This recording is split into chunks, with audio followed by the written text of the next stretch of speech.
Hello friend, welcome back to my channel Shikha's daily লাইফে। তোমাদের সবাইকে স্বাগত জানাচ্ছি অনেক অনেক ভালোবাসা নিয়ে একটা নতুন ভিডিও শুরু করছি। গুড মর্নিং ফ্রেন্ডস, কেমন আছে সবাই? আমি তো ভালো আছি, আশা করি তোমরা সবাই ভালো আছো, সুস্থ আছো। তো দেখো, সকালে ঘুম থেকে উঠে মেয়ের খিদে পেয়ে গেছে, তো কি বানাই। তো দিদির কাছে এই রেসিপিটা শিখে নিলাম ফোনে।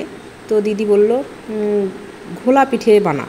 তো ঘুলে পিঠে বানাতে বললো, মানে ঘুলে, জল দিয়ে ঘুলে।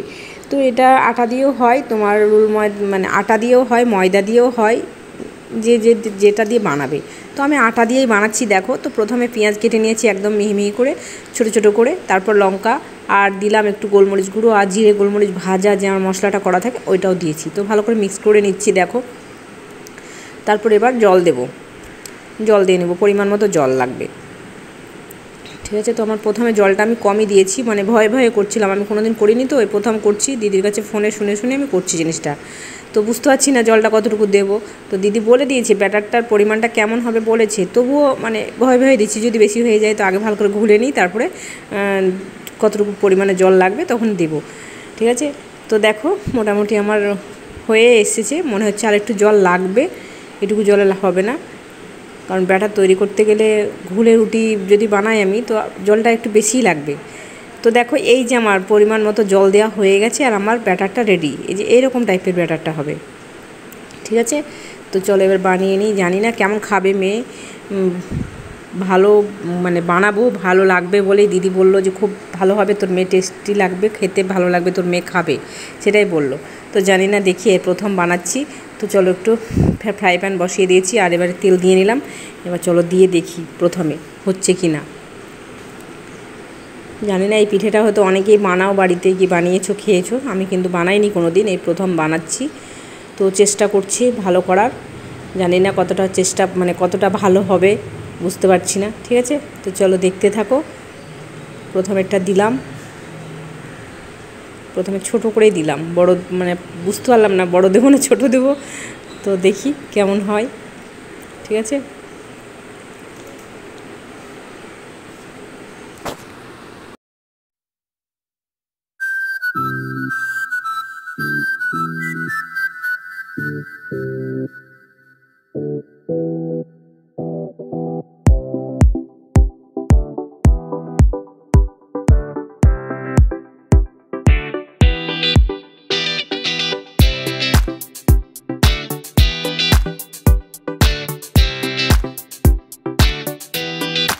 তো কেমন উল্টাতে গিয়ে দেখো ভেঙে যাচ্ছে। তো দেখো, প্রথমেরটা তো যা হলো, তো দ্বিতীয়টা আমি দিয়ে নিয়েছি। তো এটা দেখো বেশ ভালোই হয়েছে, একটু বড় করে দিয়েছি, তো সুন্দর হয়েছে। আর উল্টানো যাতে না ভেঙে যায় বলে একটু বেশি করে দিয়েছি। আর প্রথমকারটা একদম পাতলা হয়েছিল আর ছোট করে দিয়েছিলাম, ওই জন্য উল্টাতে পারলাম না, উল্টাতে গিয়ে ভেঙে গেল জিনিসটা। ঠিক আছে। তো চলো এবার উল্টিয়ে দিয়ে দেখি কেমন হচ্ছে পিঠেটা।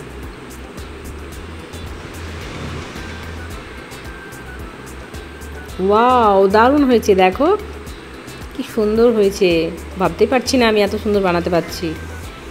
দারুণ। তো জানি না মেয়ে কেমন খাবে, বুঝতে পারছি না, ভালো খাবে না খারাপ খাবে। মেয়ের তো মানে স্বাদের খুব মানে যা তা খাবে না, ইচ্ছে হলে খাবে, ইচ্ছে না হলে খাবে না, এই জিনিসটা খুব প্রবলেম মেয়ের। তো দেখো আর একটা দিয়ে নেবো এবার। বাবা মেয়েতে খাবে, দুজনে খাবে ওরা। ঠিক আছে। তো এটাও দেখো কত সুন্দর হয়েছে দেওয়া, বেশ ভালোই হয়েছে। দেখো, আমি প্রথমে কী বলতো, তাওয়াটাকে এরকম করে ঘোরানোর চেষ্টা করলাম, কিন্তু তাওয়াতে ঘুরছে না। তো আবার চামচো করেই বেশ গোল করা হচ্ছে ভালোই। তো এটাও দেখো কত সুন্দর হয়েছে, দারুণ হয়েছে, দারুণ। প্রথমবার চেষ্টা করার পর যে এত সুন্দর একটা জিনিস বানাতে পারবো আমি ভাবতে পারিনি। দারুণ সুন্দর হয়েছে বলো। সবসময় চেষ্টা করি ভালো জিনিস করার, প্রথমবারই করি আর দ্বিতীয়বারই করি, মানে যে জিনিসটাই করার চেষ্টা করলে মনে হয় যে মানে যেটুকু দিদি বলে দেয় আমাকে ফোনে, তার থেকেও আমি হয়তো বেটার বানানোর চেষ্টা করি, আরও একটু বেশি ভালো বানানোর চেষ্টা করি। এরকমই জানি না কেন যে আমার হয়, মনে হয় একটু বেশি ভালো হবে, মনে হয় এই জিনিসটা একটু করি তাহলে হয়তো বেশি ভালো হবে, খেতে কি টেস্ট হবে। তো সত্যি কথাই ভালোই হয়, খারাপ হয় না যে জিনিসটাই বানাই আমি। আর সবথেকে বড় জিনিস কি বলো তো, আমি যে জিনিসটাই বানাই সবথেকে আগে দিদিকে ফোন করে জানি, দিদি এই জিনিসটা করব, কি করে হবে তুই বলে দে একটু। তো যাই হোক বলে দেয়ও। তো দেখো তারপর রান্নাবান্না তোমাদেরকে কিছু শেয়ার করিনি। তো আমি তারপর চলে এসেছি হেয়ার কেয়ার করতে। অনেক দিন চুলের যত্ন নেওয়া হয়নি, চুল একদম খুলে খুলে পড়ে যাচ্ছে, আর কিছুদিন হলেই তোমরা টাকলা দেখতে পেতো আমাকে। তার জন্য দেখো চুলের যত্ন করার জন্য আমি চলে এসেছি। চলো বাড়িতে আমি হেয়ার স্পা করবো। পার্লারে যাওয়া মানে কি বলবো, যাওয়ার সময় পাচ্ছি না পার্লারে, হেয়ার স্পা করবো। পার্লারে অনেকবার করেছি হেয়ার স্পা, তবু এবার চেষ্টা করব বাড়িতে নিজে নিজে করার। তো চলো প্রথমে চুলটা আমি শ্যাম্পু করে নিয়ে চলে এসেছি দেখো। তো অনেক দিন থেকে ভাবছি করব কিন্তু সময় পাচ্ছি না করার, কারণ সোম থেকে শনি তো স্কুলেই থাকছি, তো ছুটিও পাচ্ছি না। আর ছুটি যেদিন হচ্ছে সেদিন আর হচ্ছে না। যাই হোক, অনেক অজুহাত পেরিয়ে যাচ্ছে, কিন্তু চুলের আর যত্ন করা হচ্ছে না। এদিকে চুলের আমার 12টা বেজে 13টা হয়ে গেছে। চুল কিন্তু আমার একদমই হালকা পাতলা হয়ে গেছে, মাথাতে মনে হচ্ছে চুলই নেই, নাহলে আমার অনেক চুল ছিল মাথাতে জানো। আর এই যে দেখো কেরোটিন স্পা, এটা আমি করে নিয়েছি। এই চুলের স্পাটা আমি করব। তো দেখি, চেষ্টা করব প্রথমবার, আগে তো পার্লারেই করেছি, তো এবার চেষ্টা করি নিজে নিজে করার। কত পার্লারে যাব বলো, আর পার্লারে গেলে কি হয় বলো তো, মেয়ে বেশিক্ষণ বসে থাকতে চায় না, ওই জন্যই যাওয়া হয় না আমার। কারণ ও বিরক্ত হয় খুব পার্লারে গিয়ে। কারণ আর স্পা করতে গেলে কি হয়, একটু সময় লাগে। চুলের জন্য কিছু হেয়ার কেয়ার করতে গেলে একটু সময় লাগবে, তো ওই জন্য মেয়েরা বাচ্চা তো বিরক্ত হয়, ও বেশিক্ষণ বসে থাকতে ভালোবাসে না, তো করা হয় না ওই জন্য আমার। তো চলো নিজে নিজে চেষ্টা করছি করার, দেখি পারি কি না। চলো দেখতে থাকো কেমন হচ্ছে স্পা করা আমার। অবশ্যই তোমরা কমেন্ট করে জানাবে, যদি ভুল হয় তো অবশ্যই বলবে যে দিদি এই জিনিসটা ভুল হয়েছে। জানি না, আমি তো সব জানতা গামছাওয়ালা না, ভুল তো হতেই পারে বলো। আর আমি পার্লারের কিছুই শিখিনি, তবুও নিজে নিজে করার চেষ্টা করছি দেখে দেখে। ঠিক আছে, তো চলো দেখতে থাকো ভিডিওটা আর সঙ্গে থাকো।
তো দেখো আমার ক্রিমটা অ্যাপ্লাই করা হয়ে গেছে। তারপর একদম ভালো করে দেখো চুলটা একদম ম্যাসেজ করে নিলাম, যেটা পার্লারে করে দেয়, একদম এত সুন্দর করে ম্যাসেজটা করে দেয়। তো নিজে নিজে অতটা আরাম পাচ্ছি না, কেউ যদি করে দিত তো মনে হয় বেশি আরামটা পেতাম। তো পার্লারে যখন করে দেয় তো একদম ঘুম চলে আসে, এরকম হয়। তো নিজে নিজেই করছি এখন, কিন্তু ঘুমালে তো আর হবে না নিজে নিজে করলে। তো যতটুকু পারছি চেষ্টা করে দেখো হয়ে গেল। তবে চুলটা বেঁধে নিয়েছি, তো এবার চলো বাইরের দিকে যাব। তো আমি এখন দেখো বাইরের দিকে চলে এসেছি। বাইরের দিকে এসে এখন দেখো আমার তো চুলের যত্ন নেওয়া হয়ে গেছে, তো এবার মেয়ের চুলের যত্ন নেব চলো। তো মেয়ের তো চুলে আর স্পা ক্রিম দিতে পারবো না, তো চলো মেয়ের তো এখন দেবো অরিজিনাল একদম অ্যালোভেরা জেল দিয়ে নেবো। গাছে যেটা হয়, গাছ হয় যেটা, তো বাড়িতে অনেক গাছ আছে, তো ভাবলাম চলো মেয়ের চুলে একটু দিয়ে নিই। মাঝে মধ্যেই দিই, তো সেটা তোমাদের সঙ্গে সবসময় শেয়ার করা হয় না। তো আজকে ভাবলাম চলো মেয়ের চুলের যত্ন কীভাবে নিই সেটাও তোমাদেরকে দেখাই, শেয়ার করি তোমাদেরকে। তো দেখো মেয়ের চুলে এখন দিয়ে নিচ্ছি অ্যালোভেরা। তো মেয়ের তো তেল দিয়ে দিই, মাঝে মধ্যেই দিই, সবসময় দেওয়া হয় না তেল। তো চলো এবার দিই ভালোভাবে ওর। আর তোমার অ্যালোভেরা দিলে কি হয় বলো তো, চুলটা কিন্তু দারুণ হয়, দারুণ, তোমাদেরকে কি বলবো, একদম সিল্কি হয়ে যায়। আর এত স্মুথ হয় না, তোমাদেরকে কি বলবো, এত নরম হয়ে থাকে চুলটা। তো বড় ছোট যেই দাও না কেন চুল কিন্তু খুব সুন্দর থাকে। আমি কিন্তু আগে জানো যখন স্পা করিনি চুলের, তখন আমার এত মানে চুলটা আমার রুক্ষ হয়ে থাকতো, তো আমি মাঝে মধ্যেই মায়ের কাছে দিয়ে নিতাম অ্যালোভেরা। তো এত সুন্দর হয়ে থাকতো আমার চুলটা, দারুণ হয়ে থাকতো। আর তখন আমার চুল কী ছিল, স্ট্রেটনিং করা ছিল না, তো তখন আমার কার্লি চুল হয়েছিল। তো কার্লি চুলে কেমন হবে বলো, একদম রুক্ষ হয়ে থাকতো চুলটা, তেল দিলেও নরম হতো না। তো অ্যালোভেরা গাছ লাগানোর পর মানে বাড়িতে আগে ছিল না, পরে যখন গাছ লাগালাম তখন ওই অ্যালোভেরাটাই দিতাম আমি চুলে। তো চুলটা খুব সুন্দর হতো, নরম হয়ে থাকতো। তো ভাবলাম চলো মেয়েরও দিয়ে নিই। মেয়ের তো আর তোমার বাইরেকার কোনো কিছু সেরকম দিতে পারবো না, এখন অনেক বাচ্চা ছোটো, তো ওই জন্য আমি দেখো ঘরোয়া প্রোডাক্টটাই দিচ্ছি ওর চুলে। তো একটু চুলটা বড় হয়েছে, তার রুক্ষ হয়ে গেছে, তো মনে হচ্ছে চলো একটু অ্যালোভেরা দিই, তাহলে চুলটা একটু সিল্কি হবে, দেখতে ভালো লাগবে মেয়ের। আর সামনে ঈদ আসছে, তো চুলের একটু যত্ন নিই। আর অ্যালোভেরাটা সত্যি খুব ভালো, আমি জানি। মেয়ের এর আগে একবার গোটা গায়ে তোমার স্কিনে চুলকানি হয়েছিল, তো চুলকালে বাচ্চাদের কী হয় বলো তো, চুলকিয়ে রক্ত বার করে সেই জায়গাটা একদম কালো করে দেয়। তো ডাক্তার দেখিয়েছিলাম, তো কমেনি জিনিসটা, ঠিক আছে। তো আমি মনে করলাম যে চলো অ্যালোভেরা জেলটা মাখাই, যদি কমে। তো সত্যি কথায় আমি অ্যালোভেরা জেলটা মাখানোর পর 2-3 দিন পরেই মানে বুঝতে পারলাম যে ওই কালো কালো দাগগুলো উঠে গেল, আর তোমার চুলকাচ্ছে না, আর একদম চুলকানিটা ভালো হয়ে গেছিলো। কিছুদিন আগেই ওর জ্বর হয়েছিল, তো হঠাৎ করে গোটা শরীরে যেন অ্যালার্জি বেরিয়ে গেল, মানে চুলকাচ্ছে শুধু, একদম সে ঘামাচির মতো। তো আমি তো প্রথমে ভেবেছিলাম যে ওর মনে হয় হাম বেরিয়েছে, তো তারপর দেখলাম যে না, মাকে জিজ্ঞেস করলাম, হাম বেরোলে আগে চোখে মুখে এসব গলাতে বেরোবে, আগে স্কিনে ফুটে না। তো দেখছি না, সব জায়গায় ঠিক আছে, শুধু হাতের এই বগলের এই জায়গা থেকে এইগুলোতে বেরিয়েছে, হ্যাঁ, গোটা গায়ে কিন্তু বেরোয়নি। তারপরে দিন কী করলাম, মানে জ্বরটা কমে গেছিলো, তারপর আমি ওই অ্যালোভেরা জেলটাকে মাখালাম ওকে। মাখানোর পর সত্যি কথায় আর অ্যালার্জিটা আর মানে চুলকাচ্ছিল না, অ্যালার্জিটা দেখা গেল না, অটোমেটিক মিলিয়ে গেল। সেই জন্য আমি মানে অনেক কাজে আমি দেখেছি অ্যালোভেরাটা সত্যিই অনেক কাজে লাগে আমার, বিশেষ করে আমার মেয়ের ব্যাপারে। যাই হোক না কেন, স্কিনে হোক, মুখে হোক, চুলে হোক, আমি ওই অ্যালোভেরা জেলটা একটু লাগিয়ে দিলেই সত্যি কথা সেটা আমি ফল পাই, যে ভালো হয়ে যায়, একদম ওষুধের মতো কাজ হয়। তো সত্যি কথাই, চলো এবার মেয়ের ভালো করে দেখো দিয়ে নিয়েছি, এবার একটু ম্যাসেজ করে নিচ্ছি চুলটাকে। তো বলছে মাম্মা খুব আরাম পাচ্ছি, আমি ঘুম পাচ্ছে আমার। তো দেখো হয়ে গেছে দেওয়া ওর। তো মাঝে মধ্যে এরকম করে যদি চুলের যত্ন নেওয়া হয় না, সত্যি চুলটাও ভালো হবে। তো সব সময় হয় না, কাজে কামে এত ব্যস্ত থাকি, যেদিন ছুটির দিন থাকে সেদিন তো বেশি কাজ থাকে বাড়িতে, তো হয় না, সময় হয় না। ছুটি থাকলে সেই ছুটিতে একটা দিন রবিবার পাই, তো রবিবারে তো আর হয় না সব কিছু কাজ করা। তো আমি দেখো নিজে মুখেও মেখেছে, তো মুখটা একটু ভালো করে ম্যাসেজ করে দিলাম। তো মানে এক জায়গায় দাঁড়িয়ে থাকে না, বাচ্চা তো ছটপট করছে। তো চলো আমি একটু মুখে দিয়ে নিই, ভাবলাম যে যখন বেঁচে আছে তো আমি একটু মুখে দিই, ফেলে দেবো জিনিসটা, ফেলতে মায়া লাগে, যে জিনিসটা কাজের জিনিস থাকে সেগুলো ফেলতে মায়া লাগে খুব। তো চলো মুখে দিয়ে নিলাম। এবার একটু মেয়েকে একটু রাখবো, দিয়ে মেয়ে স্নান করিয়ে দেবো, তারপর আমি আবার স্নান করবো, ঠিক আছে। আর ঘরটার কিচ্ছু মোছা হয়নি, শুধু এটাই করতে আমাদের সময় শেষ আজকে দেখো। কিন্তু এগুলো তো করতে হবে বলো, সারাদিন কাজ কাম করলে শুধু হবে, শুধু ঘরের যত্ন, রান্নাবান্না, পেট পুজো, সারাদিন শুধু এগুলো করলে তো হবে না বলো, এগুলোও তো করতে হবে। স্কিন কেয়ার, চুলের হেয়ার কেয়ার করতে হবে, সব কিছুই করতে হবে। তো এখন মেয়ে বড় হচ্ছে, মেয়েরও চুলের যত্ন নিতে হবে, আমারও চুলের যত্ন নিতে হবে, মানে আমার এখন বেশি দায়িত্ব বেড়ে গেল, দিন দিন দায়িত্ব বেশি বাড়ছে আমার। ঠিক আছে চলো, হয়ে গেছে দেওয়া, এবার স্নান করিয়ে দেবো মেয়েকে, চলো। আর ঘরের কিছু ধোয়া বাকি আছে, ধুয়ে নিই, ধোয়া টোয়া বাদ দিয়ে দেখো আমি এসব করছি, ঠিক আছে।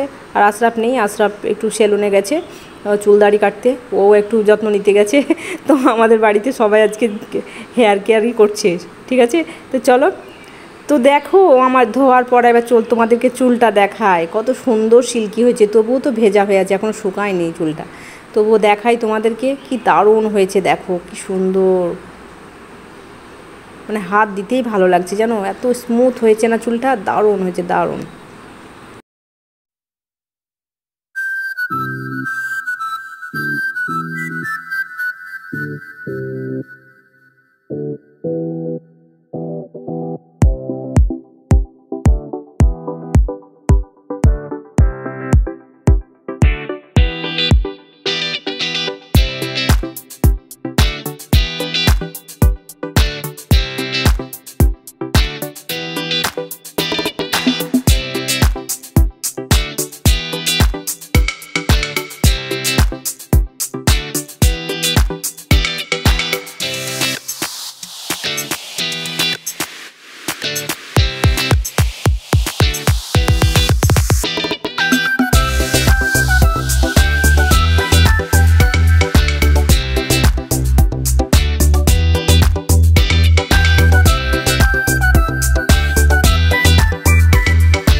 তারপর আমরা সন্ধেবেলা একটু বাজারের দিকে গেছিলাম, কারণ খাদিমসে একটা জুতো কিনেছিল আশরাফ, তো সেই জুতোটা একটু প্রবলেম দেখাচ্ছিলো, তাই চেঞ্জ করতে গেছিলাম।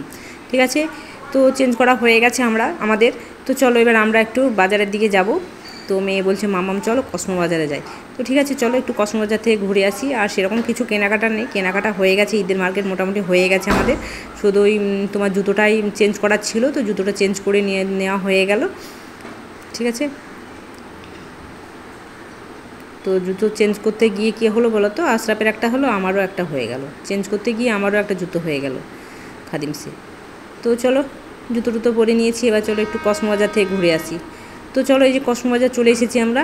তো কসমো বাজারের ভেতর দিকে যাচ্ছি, তো ভেতরে যাই। মেয়ের আবদার যে চলো মাম্মা একবার মলে যাই, তো মেয়ের জন্য আসলাম মলে। তো মলে এসে দেখছি যে তোমার 50% অফ দিয়েছে, তো কিসে 50% অফ দিয়েছে চলো দেখি। আর নেব না মনে করলেও নেওয়া হয়ে যায় আমার। আর সত্যি কথা চেষ্টা করব না নেওয়ার, সেরকম কিছু নেব না, যা নেওয়ার সব নেওয়া হয়ে গেছে। ঈদের মার্কেট মোটামুটি করে নিয়েছি, আর সেরকম কিছু নেব না, সত্যিই নেব না। কিন্তু দেখি, তবুও 50% অফ দিয়েছি বলে তো নেব না মনে করলে নিয়ে নিচ্ছি। দেখি কি কি দিচ্ছে। ছেলেদের টি শার্ট শার্ট এগুলোতে 50% অফ দিয়েছে। তো ওপরে যাব না আমি, লেডিস কালেকশান আছে ওপরে, কিন্তু যাব না আমি। আর ওপাশে আছে বাচ্চাদের কালেকশান, তো বাচ্চাদের কালেকশানেও আমি যাব না, কারণ কুকুর অলরেডি 4-5টা জামা হয়ে গেছে, আর কিনবো না। কারণ এমনিতেই দিদি কিনে দিয়েছে, বাড়ি থেকে মালা দিয়েছে, আমরাও কিনেছি 3-4টে, আর অনেক জামা হয়ে গেছে, আর নেব না কিছু। ঠিক আছে, তো চলো ফ্রেন্ড, আমার ভিডিওটা আমি এখানে শেষ করছি। আর আবার দেখা হবে তোমাদের সঙ্গে পরের ভিডিওতে। এখনকার মতো চলো টাটা, গুড নাইট।